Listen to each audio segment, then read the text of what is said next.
సంఖ్యాహృత జ్ఞానో దశమో విభ్రమాద్యత. 9వ సంఖ్య ద్వారా చేత 10వ వాడు భ్రమ కలిగి తను తాను దశమోస్మీతి వీక్షమానోపి తను తాను చూసుకుంటూ కూడా నేను 10వ వాడిని ఎట్లా అయితే తెలుసుకోలేకపోతున్నాడో అని ఉత్తర శ్లోకం ద్వారా దీనికి అన్వయం అవుతుంది అనుకోండి. అంటే అర్థమేమి, 9వ సంఖ్య ద్వారా 10వ వాణి నేననే భావన పోయింది అన్నాడు. అట్లా తర్వాత అది దృష్టాంతగతమర్థం దాష్టాంతికే సమర్పయన్న. దృష్టాంతంలో చెప్పిన వాక్యాన్ని దాష్టాంతంలో చెబుతూ ఉన్నాడు. ఏంటిది ఏమన్నాడు, అదే ఏంటిదంటే దశమస్థానం మీరు విన్నదే అనుకోండి.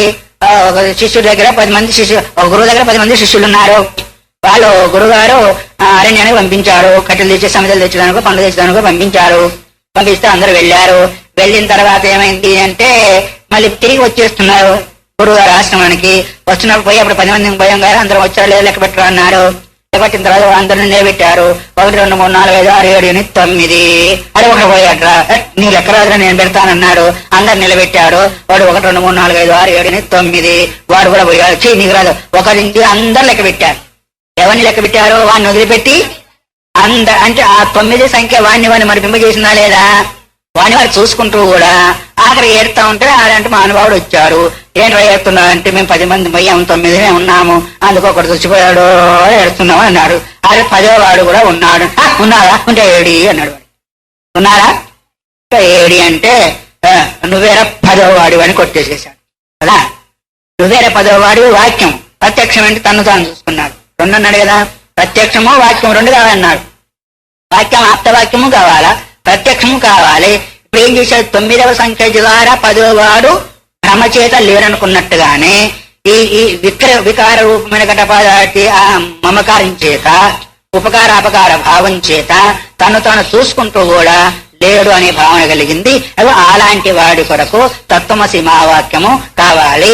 దానిలో త్వంపదం ఏంటి, తత్పదం ఏంటిది, అన్వయం ఏంటిది, వ్యతిరేకం అనేది ఏంటిది అనే దాన్ని గుర్తు చేయవలసిందే. కాబట్టి 3 శ్రోతల గురించి చెప్పవలసిన అవసరం లేదు. 4వ వాణ్ణి మాత్రము చెప్పాలి అని చెబుతూ అది దృష్టాంతగతం అర్థం దాష్టాంతికే సమర్పయిష్యన్నా. దృష్టాంతంలో చెప్పిన దాన్ని దాష్టాంతంలో చెబుతూ అపవిద్ధ ద్వయోప్యేవం తత్వమస్యాదినా విన వేత్తి నైకలమాత్మానం నాన్యవేశ్యం చాత్ర కారణం. ఈ ప్రకారంగా ద్వైత ప్రపంచం అంతా కూడా కలిగిన వాడికి తత్వమస్యాది మహావాక్యం లేకుండా అద్వితీయమైన ఆత్మను తెలుసుకునే అవకాశము లేదు. అందువల్లనే ఇంకా వేరే కారణం కూడా ఎక్కడ మనకు కనిపించదు. అపవిద్ధ ద్వయో అపేతం ఏవం. ద్వయోపేతం అంటే ద్వైత ప్రపంచం ద్వారా అపహరింపబడిన బుద్ధి. అక్కడ ఉన్న నవసంఖ్య ద్వారా అపహరింపబడిన బుద్ధి కలిగి అన్నాడు కదా. ఇక్కడ ద్వైత ప్రపంచం ద్వారా అపహరింపబడిన బుద్ధి కలిగిన వాడు తత్వమస్యాది వినా తత్వమసి మహావాక్యాదు లేని కారణం చేత నా ఏకలమాత్మానం వేత్తి తను తానుగా ఎప్పుడు కూడా తెలుసుకోలేడు మహావాక్యము లేకుండా. అక్కడేమో 9వ సంఖ్యతోనే అపహరింపబడింది. ఇక్కడేమో విషయ ప్రపంచేత అపహరింపబడిన మనసు కలిగిన వాడు తత్వమసి మహావాక్యం లేకుండా వారికి ప్రత్యక్ష అవగాహన కలగదు అనే విషయాన్ని ఇక్కడ మనకు సూచించాడు. దాన్ని ఏ విధంగా దాన్ని చూడాలా, అన్వేషించాలా అనే దాన్ని ఇక్కడి నుంచి ప్రారంభము చేస్తున్నాడు. అందువల్ల అలాంటి 4వ రూపమైన సాధకుడికి ఈ మహావాక్యం తప్పనిసరి కావాలి. కాబట్టి దాని విధి విధానం అంతా కూడా తెలుసుకోకుండా అనుసంధానం అన్వయ వ్యతిరేకాలు జరగవు. కాబట్టి దాని కొరకు ఇప్పుడు దాన్ని ప్రతిపాదన చేస్తున్నాను అంటూ ఆ విషయాన్ని ప్రారంభం చేశారు. ఇక్కడి నుంచి మహావాక్యాన్ని ప్రక్షుణ్ణంగా విచారిస్తున్నానని అనుకుంటున్నాను. దాని సంగతి రేపు విందాం. హరి ఓం తత్సత్. శివార్పణమస్తు. అంతంలో చెప్పబడిన అర్థాన్ని దాష్టాంతికంలో సమన్వయం చేసేదాని కొరకు చెప్తూ ఉన్నారు. దృష్టాంతం ఏంటిది,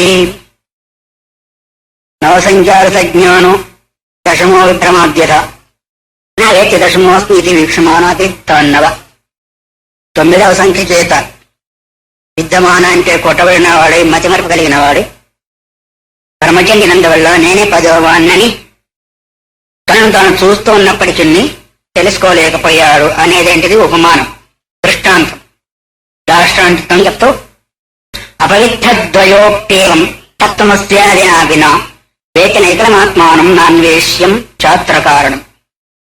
ఈ రకంగానే ద్వైత ప్రపంచం యొక్క జ్ఞానం కలిగిన వాడు, అక్కడేమో 9వ సంఖ్య చేత అపవిత్రమైన జ్ఞానం కలిగిన వాడు. ఇక్కడ ద్రాష్టాంతికంలో ఏంటిది, సిద్ధాంతంలో అంటే ద్వైత ప్రపంచం చేత తత్వమసి వాక్యం వినగా ద్వైత ప్రపంచం చేత ఏమైంది, తన యొక్క స్వరూపం కప్పబడింది. అందువల్లనే తత్వమసి వాక్యం లేకుండా అద్వితీయమైన ఆత్మస్వరూపం తెలుసుకోదాడు. అందువలన దాన్ని మనం వెతకవలసింది అవసరమే లేదు. ఎందుకంటే ఎప్పుడైతే అక్కడ దశమస్తమసి అన్నప్పుడు ఆ వాక్యం, ఏం వాక్యము, దశమస్తమసి అనే వాక్యము 9వ సంఖ్యను నిరసించేసి తను 10వ వాడిగా ఉన్నదాన్ని ఎట్లాగైతే గుర్తిస్తుందో, 9 పక్కకు దోసేసి 10వ వాడిని ఎట్లాగైతే గుర్తు చేస్తుందో, అట్లాగే తత్వమసి మహావాక్యము ప్రపంచాన్ని తోసివేసేసి తనను తానుగా గుర్తు చేస్తోంది అనేదాన్ని చెప్పారు. అపరిద్ధ ద్వయోప్యేమం తత్వమస్యాది నా విన, తత్వమసి మహావాక్యం లేకుండా నా ఏకలమాత్మానం వేత్తి, ఒకటిగా ఉన్న ఆత్మను తెలుసుకోలేడు. అందువల్ల మరి చిత్తము ఒక రకంగా చెప్పుకోవాలంటే మనం ఉపమానాన్ని, చిత్తము 9వ సంఖ్య మందు మాత్రమే వ్యాపించి ఉంది. అక్కడ 9 మందిని లెక్క పెట్టే దాంట్లోనే తన యందు వ్యాపించి లేదు. అంటే బహిర్ముఖమైంది. 9వ సంఖ్యం తనకంటే బయట ఉంది కాబట్టి వాడి యొక్క చిత్తం ఎప్పుడు బహిర్ముఖమే 9నే లెక్క పెడుతుంది, కానీ 10వాన్ని నేనే కదా అని అంతర్ముఖానికి రాల. అందువల్ల కశ్చిత్ ధీర ప్రత్యేక ఆత్మానమైక్షతిని కఠోపనిషత్తు. ఆ 9 వదిలిపెట్టి ఎప్పుడైతే తనపైకి వస్తుందో దృష్టి, పోరే 10వాన్ని నేనే అని ఎట్లాగైతే ఆ వాక్యం ద్వారా కలిగిందో, ఏ వాక్యం ద్వారా, దశమస్తమసి వాక్యం ఏం చేసింది, 9 సంఖ్యను తొలగించేసి ఉన్నది 10వ వాడివి నీవే అని ఎట్లాగైతే అపరోక్ష జ్ఞానాన్ని కలిగించిందో, అట్లాగే దేహాది విషయాది బాహ్య ప్రపంచముందు చిత్తం వ్యాపించిన కారణం చేత తత్వమసి అని ఆ వాక్యం ద్వారా ఏం చేసింది అంటే, భేద ప్రపంచము భిన్న ప్రపంచమందు వ్యాపించిన చిత్తాన్ని అక్కడి నుంచి తీసి తన యందు ప్రవేశింపజేసింది తత్వమసి మహావాక్యము. అప్పుడేమన్నారు, దశమోహం అన్నట్టుగానే ఆం బ్రహ్మాస్మి అనే జ్ఞానం వీడికి కలిగింది. అందువల్ల అక్కడ వాక్యం లేకుండా, దశమస్తమసి అనే వాక్యం లేకుండా దశమత్వ జ్ఞానం ఎలాగైతే కలగలేదో, ఇక్కడే తత్వమసి మహావాక్య శ్రవణం లేకుండా అహం బ్రహ్మాస్మి అనే అనుభవ జ్ఞానం వీడికి కలగదు. అనందువల్ల దాని దృష్టాంతం దాష్టాంతికంలో సమన్వయం చేశాడు. తర్వాత నాన్వేష్యం చాత్రకానమిత్యుక్తం తత్ కస్మాదితి చోదితే శృత్యా అన్వేషణ సహిష్ణుదాదితి. చోతే ప్రత్యాహ అన్వేషణ అసహిష్ణుతాదితి. నాన్వేష్యం చాత్ర కారణం, ఇక్కడ అన్వేషింపదగింది కాదు దీని యొక్క కారణము అని. దశమస్తమసి అనే జ్ఞానం కలగకపోవడానికి కారణం ఏంటిదో అది వెతకవలసింది కాదు అనేది చెప్పాడు. అందులో ఎందుకు వెతకవలసింది కాదు అని ఆ వాక్యాన్ని మాత్రం తీసుకుని దాన్ని ఇప్పుడు వ్యాఖ్యానం చేస్తున్నాడు. ఎందుకు, దానికి కారణం వేత్తి నైకలమాత్మనం నాన్వేష్యం అత్ర కారణం, కారణాన్ని దీనికి హేతు వెతకవలసింది కాదు అని ఎందుకు చెప్పబడింది అంటే, హేతు విచారింపదగినది కాదని చెప్పబడినందువల్ల. ఎందువల్ల దానికి చెప్పబడింది అంటే, విచారించినందువల్ల. చోతే ప్రత్యాహ అన్వేషణ సహిష్ణుత్వాదితి అసహిష్ణుత్వాదితి. విచారించినందువల్ల అది సహించుకోలేదు. అంటే మీ పక్క వాళ్ళు ఎవరన్నా బాగా పైకి వెళ్ళారనుకోండి ఏదో రూపంలో, ఆ పక్కవాడు ఏమనుకుంటాడు, సహిస్తాడా వాడు, నాకంటే పైకి పోయాడు అంటే అర్థమేమి, సహించకపోవడానికి కారణం ఏమైంది, తనకంటే పైకి వెళ్ళడం, ఈర్ష కాదు, తనకంటే పైకి వెళ్ళడం కారణమైంది అక్కడ. అదా అర్థమైందా, తనకంటే పైకి వెళ్ళడం కారణమైంది. అట్లా ఇక్కడ కూడా విచారించినందువల్ల ఏమవుతుంది అంటే, తనకంటే భిన్నంగా ఉండేదానికి అవకాశం లేదు, తనకంటే భిన్నంగా ఉండే అవకాశం లేదు. విచారించినందువల్ల భిన్నత్వం దేని వల్ల కలిగింది, అజ్ఞానం వల్ల కలిగింది. అజ్ఞానం విచారణ వల్ల పోతుందా, ఉంటుందా, అది అర్థమైందా ఇప్పుడు. అందుకొరకే ఆ కారణాన్ని వెతకవలసిన అవసరము లేదు. ఎందుకు అంటే చోదితే ప్రత్యా అన్వేషణ అసహిష్ణుత్వాది. ఆ అన్వేషణను, ఆ అజ్ఞానం ఏదైతే ఉందో అది సహించలేదు. అన్వేషణ అంటే ఏంటిది, జ్ఞానం. ఆ జ్ఞానం ఎప్పుడైతే వచ్చిందో అజ్ఞానం ఉంటుందా పోతుందా, పోతుంది కాబట్టి అది సహించుకోలేదు అజ్ఞానం అనేదానికి. అందుకొరకే తత్కథమిత్యాహ, ఎలా సహించదు అనేదాన్ని ఒకవేళ అడుగుతానేమో, చేయం భ్రాంతిరాళం నిరాళంబ సర్వన్యాయ విరోధిని సహతేన విచారం తమో యద్వద్దివాకరం. అందరూ అనుకుంటున్నారంట, చీకటి భలే కటిక చీకటి, ఆ చీకటిలో ఏ వస్తువు కనిపించడం లేదు అని అందరూ అనుకుంటారంటే, సూర్యుడు అనుకున్నా అంట, అందరూ చీకటి చీకటి ఉంటుంది అంటున్నారు, పాపము ఎలా ఉంటుందో కాస్త చూసేద్దామని బయలుదేరాడంట. సూర్యుడు బయలుదేరితే చీకటి ఉంటుందా? ఉండదు. అట్లాగే అన్వేషణ ఏంటిది? జ్ఞానం, తెలుసుకోవడం కదా. తెలుసుకోవడం అంటే జ్ఞానము. జ్ఞానం అజ్ఞాన విరోధి కాబట్టి ఎట్లాగైతే సూర్యుడు తమస్సుకు విరోధో అట్లాగే జ్ఞానానికి అజ్ఞానానికి జ్ఞానము. అందువరకే సేయం భ్రాంతి నిరాళంబ, ఆ భ్రాంతి అజ్ఞానము నిరాధారమైంది, దానికి ఒక ఆధారము లేదు. ఎందుకంటే సర్వన్యాయ విరోధిని, సమస్త యుక్తులకు విరుద్ధమైనది గనక ఏ యుక్తి చేత కూడా అది ఉండే అవకాశము లేదు. అజ్ఞానము, ఆ అజ్ఞానం అంధకారం సూర్యుని ఎట్లయితే సహించదో విచారణ కూడా సహింపదు. విచారణ అంటే జ్ఞానం, నా యొక్క స్వరూపం ఎటువంటిది అని వెతుక్కుంటూ పోతే అక్కడ అజ్ఞానము సూర్యుని ఎట్లా అయితే అంధకారం సహించలేదో విచారణను అజ్ఞానము సహించదు. అంటే విచారణ ద్వారా అది నశించిపోతుంది అన్నారు. అందువరకే కోహం కథమిదం జాతం కర్తాసవైకో విద్యతే ఉపాదనం కిమస్తీహ విచార సోయమిదృశ అని అపరోక్షానుభూతిలో ఒక మంత్రం శంకరవార్త, కోహం నేను ఎవరిని, కథమిదం జాతి ఇదంతా ఎలా పుట్టింది, దీనికి కర్త ఎవరు అని విచారించుకుంటూ పోతే ఆ విచారణ ద్వారా కలిగిన జ్ఞానం చేత ఏ అజ్ఞానం అయితే ఉందో ఉంటుందా పోతుందా. అందువల్ల విచారణను వెతకడాన్ని ఆ జ్ఞానము సహించదు. సేయం భ్రాంతి నిరాళంబ, భ్రాంతి అవిద్య ఏమాత్రం కూడా దానికి ఆధారం అనేది లేదు. సర్వన్యాయ విరోధిని, సమస్త యుక్తులకు కూడా విరోధి అది. ఎందుకంటే ప్రతి యుక్తి ద్వారా కూడా అజ్ఞానము నిరసింపబడుతుంది కాబట్టి విరోధం ఉంటుంది. సహతేన విచారం, విచారాన్ని అది సహించదు. నువ్వు ఆ విధంగా అంటే నేను సహించలేను అంటాను లేదా, ఏదన్నా మాట వలసి వస్తే నువ్వు అట్లా అన్నావంటే నేను సహించలేను అని ఎట్లాగైతే వాటవలసి అంటామో అట్లాగే నువ్వు ఇట్లా విచారించినట్టయితే నేను సహించలేను. ఎందుకు? తమో యద్వద్దిక, సమస్య ఎట్లా అయితే సూర్యుని యొక్క ప్రకాశాన్ని సహించలేదో అంటే అతని విచారణ ద్వారానే. దేని విచారణ ద్వారా?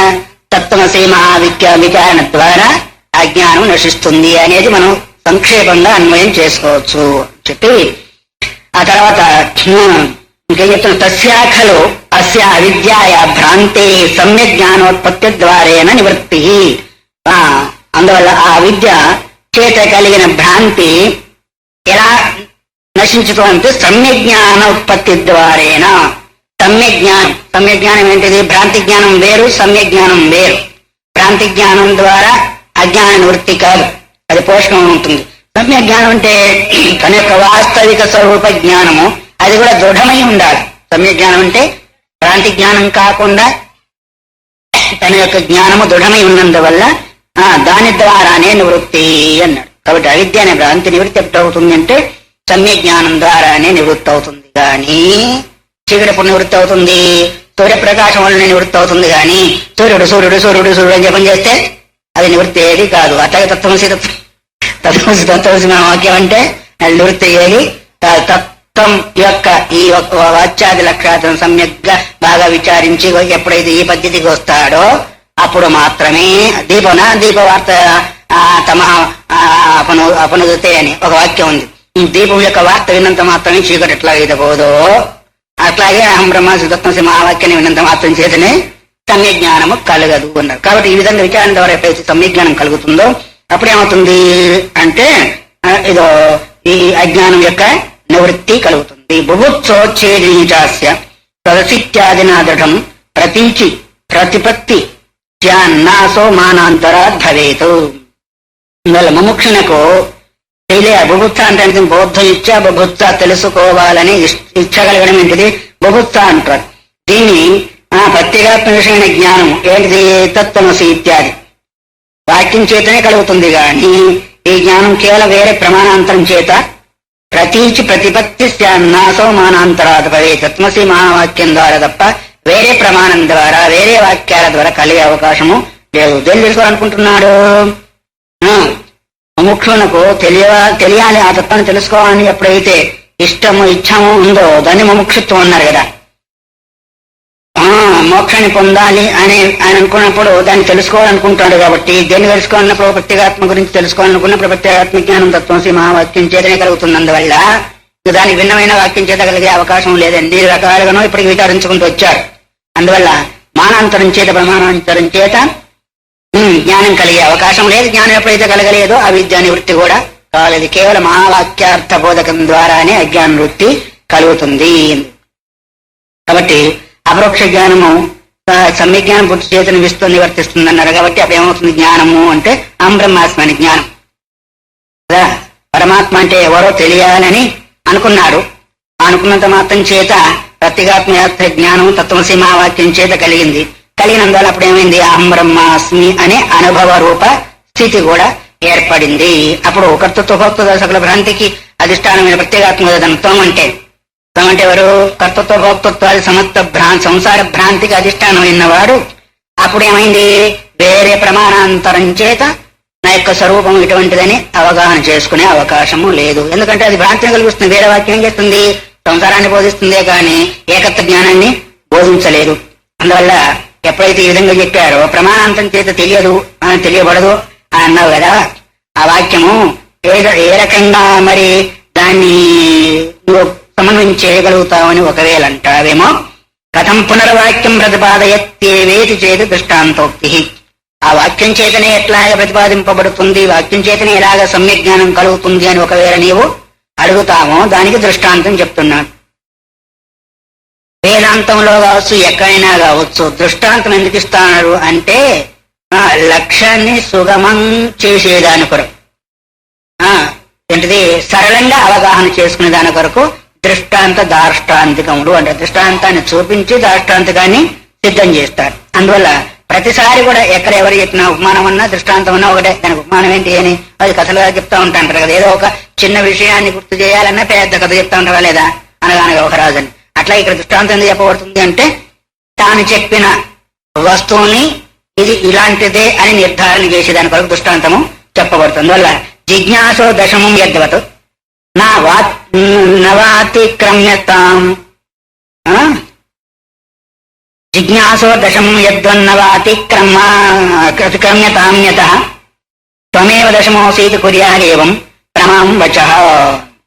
పదవానివి తెలుసుకోవాలి అని అనుకున్నాడు వాడు. ఎవడు? లెక్క పెట్టేవాడు. పదవాడు ఎక్కడున్నాడో తెలుసుకోవాలని ఇచ్చగలిగిందా లేదా? ప్రత్యేగాత్మ అంటే తెలుసుకోవాలని ఇచ్చగలిగినందువల్ల కదా మనం దీనికి వచ్చాము. పదవాన్ని తెలియగవా జిజ్ఞాసో దశమం యద్వత్. పదవాన్ని తెలుసుకోవాలని జిజ్ఞాస కలిగిన వాడు ఎట్లాగైతే 9 అతిక్రమించున్నాడో, 9 మంది అతిక్రమించాలంటే 9 కాదన్నాడు. 9 సంఖ్యను తీసేసుకున్నాడు. అలాంటి వాడికి 10వ వాడు పోయాడు, దుఃఖిస్తూ ఉన్నాడు. దుఃఖించినందువల్ల ఆప్తవాక్యం అంది నీయే 10వ వాడు అనే వాక్యము ఎట్లా అయితే తన యొక్క దుఃఖాన్ని పోగొట్టిందో, దుఃఖిస్తున్నాడా లేదా? దేనివల్ల దుఃఖిస్తున్నాడు? 10వ వాడు లేడు అనే భావం చేసి దుఃఖించినందువల్ల ఆప్తుడై వచ్చి 10వ వాడివి నీవే అని అన్నాడు. అన్నప్పుడు ఏమైంది? ఏం జ్ఞానం కలిగింది? యథార్థ జ్ఞానం కలిగింది. అక్కడ బ్రహ్మజ్ఞానం కాదు. 10వ వాడిని నేనే యథార్థ జ్ఞానం కలిగింది. 10వ వాడిని నేను అవుతానో కాదో అని అర్థమే కలిగిందా? కలగదు. అక్కడ ఎందుకంటే తాను స్వరూపమై ఉంది కాబట్టి తనేందు తానకు భ్రమ ఉండదు. 10వ వాడిని నేనా కాదా నేనే కదా అనుకుంటాడా? 10వ వాడివి నీవే అని తట్టాడు అనుకోండి. ఒకరం వాక్యం తట్టడం ఏంటిది? ప్రత్యక్షం, అపరోక్షం. పరోక్షం కాలేదు. అక్కడ 10వ వాడివి నీవే అన్నా కాదు, దానికంటే కూడా 10వ వాడివి నీవే అన్నా అనుకో.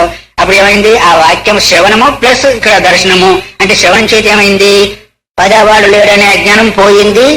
తర్వాత 10వ వాడిని నేనే అనే జ్ఞానం కలిగింది. 2 కలిగినాయి దాని చేత. 10వ వాడు లేడు అనే అజ్ఞానం పోయింది, నేనే అనే అనుభవం కలిగింది. అట్లాగే మా తత్వమసి మహావాక్యం చేత ప్రపంచ నేను కాదు అనే అజ్ఞానం పోయి నేనే అనే జ్ఞానము కలిగింది. అందువల్ల తమేవ దశమోసీతి కుర్యాదేవం ప్రమాం వచః. నీవే 10వ వాడు అయినందువల్ల ఆయన ఎట్లాగైందో అట్లాగే వేదాంత వాక్యం కూడా వేదార్థ జ్ఞానాన్ని కలుగజేస్తుంది, బ్రహ్మజ్ఞానాన్ని కలిగించదు. అందుకొరకు ప్రత్యక్షాది ప్రమాణం చేత ఎట్లాగైతే మరి వాడు 9 లెక్క పెట్టి దాని అందే ఆసక్తమైన కారణం చేత 10వ వాడిని చూడకుండా దుఃఖిస్తూ ఉన్నాడో, అప్పుడు ఆప్తుడు వచ్చి 10వ వాడిని నేనే నీదే అని చెప్పినందువల్ల 9 దాని అందు నుంచి దృష్టి పోయి 10వ వాడి మీద ఎట్లాగే దృష్టి వచ్చిస్తుందో అట్లాగే వేదాంత వాక్యం ద్వారా ప్రాపించగా లేదు ఆ దుఃఖిత్వ కర్తృత్వ భోక్తృత్వ దృష్టి పోయి నేనే ఆ తత్వం అనే జ్ఞానము కలుగుతుంది అనేదాన్ని ఇక్కడ ఉత్తరాష్టాంతికంలో అన్వయము చేశారు. తర్వాత సాచతత్వం స్యాది వాక్య సేవనజ క్రమోత్పన్నత్వాదేవన చ నైవం ఇది ప్రత్యాంతరం జాయతే. ఆ తత్వమసి మా వాక్య శ్రవణం చేత పుట్టిన ఆధ్యాత్మిక జ్ఞానం ఏదైతే ఉందో అది ఉత్పన్నమైన కారణం చేత మళ్ళీ అది నువ్వు 10వ వాడివి కాదు అని ఇంకొక ప్రమాణము అక్కడ లేదు. 10వ వాడి నేనే అనే జ్ఞానం తత్వమసి మహావాక్యం దగ్గర పుట్టింది. 10వ వాడివి నేనే అనే జ్ఞానం కలిగిన తర్వాత మళ్ళీ 10వ వాడి నువ్వు కాదు అని ఎవరైనా అన్నారనుకో అప్పుడు ఏమవుతుంది? వారికి భ్రమ కలుగుతుందా? కలగదు. అట్లాగే తత్వమసి మహావాక్యం చేత ఆ తత్వమే నేను అహం బ్రహ్మాస్మి అనే జ్ఞానం కలిగిన తర్వాత దాన్ని కాదని ఇంకొక ప్రమాణం లేదు. ప్రత్యక్ష ప్రమాణాలకు ఆ ప్రభావమే లేదు. ఎందుకంటే ప్రత్యక్ష ప్రమాణాలు ప్రపంచాన్ని గోచరింపజేస్తే గాని ప్రత్యేగాత్మను గోచరింపజేయవు. తత్వమసి మహావాక్యం ప్రత్యేగాత్మను గోచరింపజేసింది కాబట్టి ఆ జ్ఞానాన్ని కాదని భ్రమను కలిగించేది ఇంకోటి లేదు అని చెప్తున్నాడు ఇక్కడదే. కాబట్టి సాచి తత్వమస్యాది వాక్య శ్రవణజ తత్వమసి మహావాక్యం చేత శ్రవణం చేత పుట్టిన ప్రమ అంటే జ్ఞానము ఉత్పన్నత్వాదే వచనైవమితి.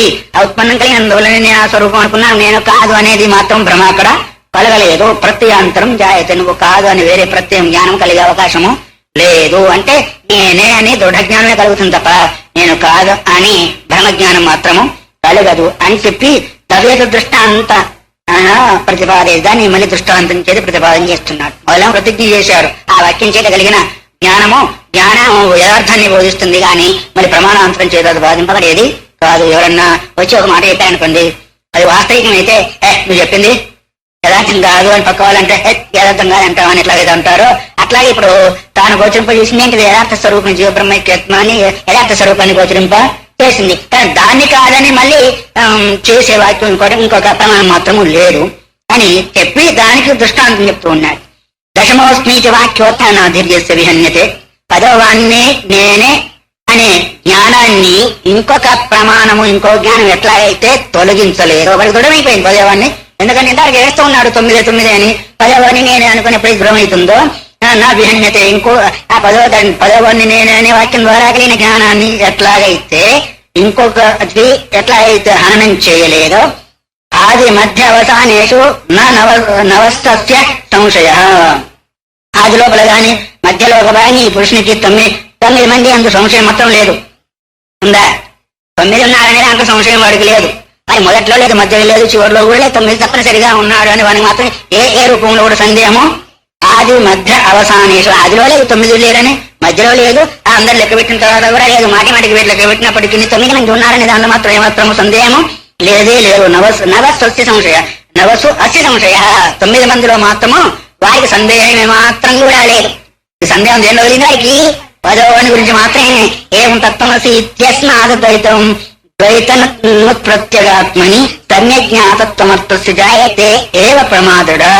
అదే రకంగా ఈ ఎట్లయితే వాడికి 9 మంది సంశయం లేదో వీడికి కూడా సంపదార్థ జ్ఞానం గల వాడికి తత్వమసి అని ఈ వాక్యమైన ప్రత్యేగాత్మ ద్వైత నివృత్తిగా దృఢ జ్ఞానం పుడుతుంది. ఎందుకంటే త్వంపదార్థం ఉంది ఎప్పుడు కూడా వాడికి సందేహం లేదు.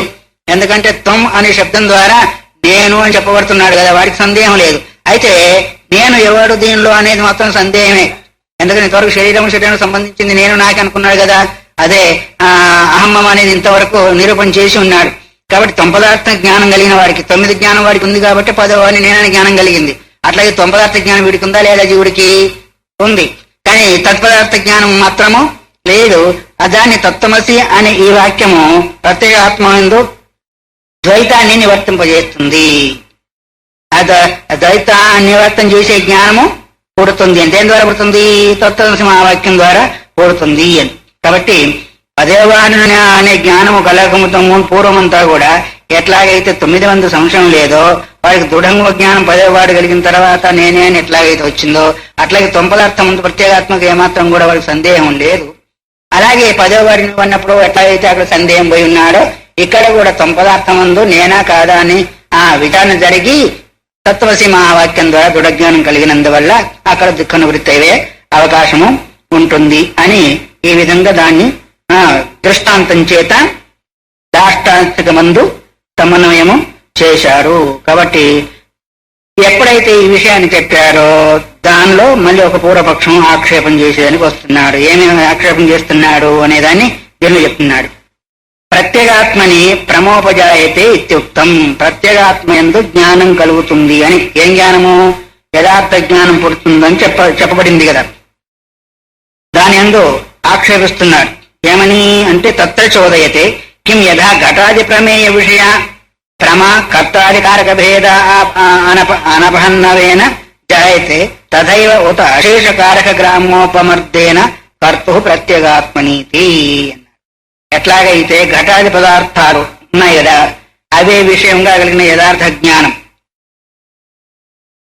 యథార్థ జ్ఞానం అంటే ఏంటిది? ఇది కుండ, ఇది ఫలానా, ఇది ఫలానా యథార్థ జ్ఞానం కలుగుతుందా? అయథార్థ జ్ఞానం కలుగుతుందా? చూసేవారికి ప్రత్యక్ష ప్రమాణం ద్వారా ఇది మైకు, ఇది కుండ, ఇది ఫలానా, ఇది ఫలానా అని యథార్థ జ్ఞానము కలుగుతూ ఉంది కదా. కాబట్టి ఆ జ్ఞానానికి విషయం ఏంటిది? ఘటాది పదార్థాలు. తర్వాత కర్త మొదలు కారక విశేషాల యొక్క నిరాకరణ లేకపోవడం చేత అక్కడ జ్ఞానం ఎట్లా కలిగింది? అక్కడ కర్తను నిషేధించలేదు. తర్వాత దాని అందున్న విశేషణాలు ఏంటిది? ఘటత్వాది విశేషణం కావచ్చు, ఎరుపునల్పు అనే విశేషణాలు కూడా వాటిని తొలగించగానే. అర్థం చేసుకోండి, ఇక్కడ ఘట జ్ఞానం మఠ జ్ఞానం వరగలిగింది. కారకం అంటే ఎవరు? కుమ్మరివాడు. దాని అందు గుణం ఏంటిది? ఎరుపునల్పు అనే గుణాలు. వాటిని తొలగించగానే ఘట జ్ఞానం కలిగిందా లేదా? అవి ఉన్న తొలగించిన తర్వాత కలిగిందా? వాటి దాని యొక్క విశేషణాలు దీన్ని ఎవరు చేశారు? ఏ రంగు కలిగింది? ఫలానా ఫలాన్ని తొలగించిన తర్వాత దాని జ్ఞానం కలగలే. చూసేవాడికి తొలగిస్తున్నారా? ఇది కుండ మట్టి వగర వగర అంటున్నారు కానీ దాన్ని ఎవరు చేశారు? ఆ కుమ్మవాన్ని తీసేసేయి, ఆ ఎరుపుని తీసేసేయి, ఆ నలుపుని తీసేసేయి, కుండను మాత్రమే పట్టుకో అని ఏమైనా జ్ఞానం కలుగుతుందా? ఏ విశేషణాలు తీసేయకుండానే ప్రత్యక్షాది జ్ఞానము కలిగింది. కాబట్టి అట్లాగే ఇక్కడ కూడా కొడుతుందా? ఏ విశేషణాలు తొలగించకుండా చూసినంత మాత్రం చేతనే ఆ జ్ఞానం కలుగుతుందా? లేక సకలమైన కారక సముదాయ వినాశం చేత కర్తలకు ప్రత్యేగాత్మ ఎందుకు పుడుతుందా? అవన్నీ తొలగించిన తర్వాత పుడుతుందా? తొలగించకుండా పుడుతుందా? కాబట్టి ఇప్పుడు దానికి సమాధానం చెప్పాలా వద్దా? ఉచ్యతే. రెండు రకాలని చెప్పారు. విశేషణాలు తొలగించాలా, తొలగించకూడదా? తొలగిస్తే నీకు జ్ఞానం కలుగుతుందా, తొలగించకపోతే జ్ఞానం కలుగుతుందా అని. ప్రత్యక్తాస్య సతోరూపం నిష్క్రియాకారక ఫలం అద్వితీయ తద్దీర్ఘ తదర్థానా సరే. ప్రత్యక్త అస్య సతోరూపం. చిదాత్మకు ప్రత్యక్తము స్వాభావికమైన ఆకారం. చిదాత్మకు ప్రత్యక్తము స్వాభావికమైన ఆకారమే కానీ అది కొని తెచ్చుకున్న ఆకారము కాదు. అది క్రియాశూన్యం, కారకరహితము, ఫలశూన్యం. అది దానికి ఒక క్రియ లేదు, ఒక కారకం లేదు, ఒక ఫలము లేదు. అద్వితీయము అన్నారు. సతో రూపం నిష్క్రియ కారక ఫలం అంటే క్రియ లేదు, కర్తృత్వము లేదు, ఫలం కూడా లేదు. అంతేకాకుండా అద్వితీయం, అద్వితీయ స్వరూపమైంది కాబట్టి తదిద్ధాదీ ఆత్మతో అనివిద్ధమైన బుద్ధి ఏం చెప్తుంది? ప్రత్యేగాత్మ వలె చూడబడుతుంది. తదిద్ధాది అంటే ధి అంటే ఏంటి? తదిద్ధ అంటే దానికి అనునయించి బుద్ధి ఏదైతే ఉందో ప్రత్యేగాత్మ మాదిరిగా చూడబడుతుంది కానీ ప్రత్యేగాత్మగా. ప్రత్యేగాత్మ ఉంది వాస్తవంగా కర్తృత్వ కారకత్వ ఫలత్వాదులు లేవు. అది అద్వితీయం. మరి భిన్నంగా ఉన్నట్టు ఎట్లా తోస్తుంది?